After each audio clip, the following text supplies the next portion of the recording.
1857 সালের বাংলার এক প্রত্যন্ত গ্রাম রুদ্রপুর। গ্রামের পাশেই ছিল এক বিশাল পরিত্যক্ত রাজপ্রাসাদ, যা একসময় রাজা নরসিংহ রায়ের ছিল। যুগ যুগ ধরে রাজপ্রাসাদটি ফাঁকা পড়েছিল, কারণ লোকথা বলে এক সাধু এখানে ধ্যান করতেন। তিনি ছিলেন গুপ্তধনের রক্ষক, এবং কেউ যদি ধন চুরি করতে যেত, সে নাকি রাতের অন্ধকারে অদৃশ্য হয়ে যেত। এই কাহিনী শুনে গ্রামের তরুণ অরিন্দম বেশ কৌতূহলী হয়ে ওঠে। তার বিশ্বাস ছিল এটি শুধুই এক অন্ধবিশ্বাস। সে তার বন্ধু রবি, কর্ণ এবং রাজীবকে নিয়ে সিদ্ধান্ত নেয় তারা প্রাসাদের রহস্য উদ্ঘাটন করবে।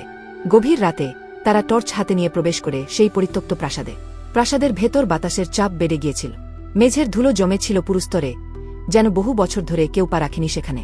হঠাৎ করেই মেঝের একটি অংশ ভেঙে পড়ে, আর তারা সবাই নিচে পড়ে যায় এক গোপন কুঠুরিতে। ওই গোপন কুঠুরিতে চারপাশে ঘুটঘুটে অন্ধকার, বাতাস ভারী আর স্যাঁতসেঁতে। অরিন্দমের হাতে থাকা টর্চের আলো ধীরে ধীরে দেওয়ালে পড়তে লাগল। সেখানে দেখা গেল অদ্ভুত সব খোদাই চিত্র, যেন কিছু লুকিয়ে রাখার সংকেত। কিছুক্ষণ পরেই তাদের চোখ পড়ল এক ভয়ঙ্কর দৃশ্যের দিকে। মাটিতে পড়ে আছে একটি কঙ্কাল। শুধু তাই নয়, কঙ্কালটির হাত পা ধাতব শিকল দিয়ে বাঁধা। রবি ফিসফিস করে বলল, এটা কি সাধুর কঙ্কাল?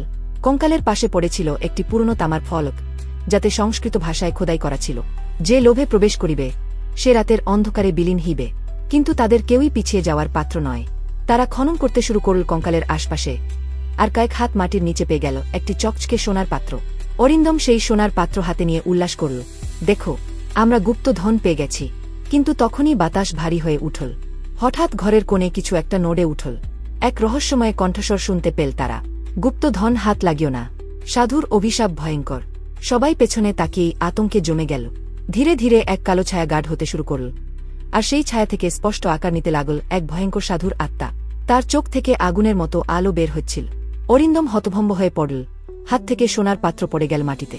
তার মনে পড়ে গেল তামার ফলকের সেই সতর্কবাণী। সাধুর আত্মা ধীরে ধীরে তাদের দিকে এগিয়ে আসছিল। তার কণ্ঠস্বর ফিসফিসিয়ে ভেসে এল, তোমরা লোভী, তোমাদের শাস্তি হবে।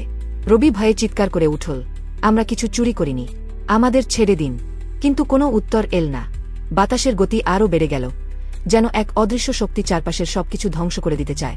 বন্ধুরা দিশেহারা হয়ে পড়ে। কর্ণ চিৎকার করে বলে, এখান থেকে পালাও। অরিন্দমরা পালানোর জন্য ছুটতে শুরু করল, কিন্তু ঠিক তখনই প্রবল ভূমিকম্প শুরু হল।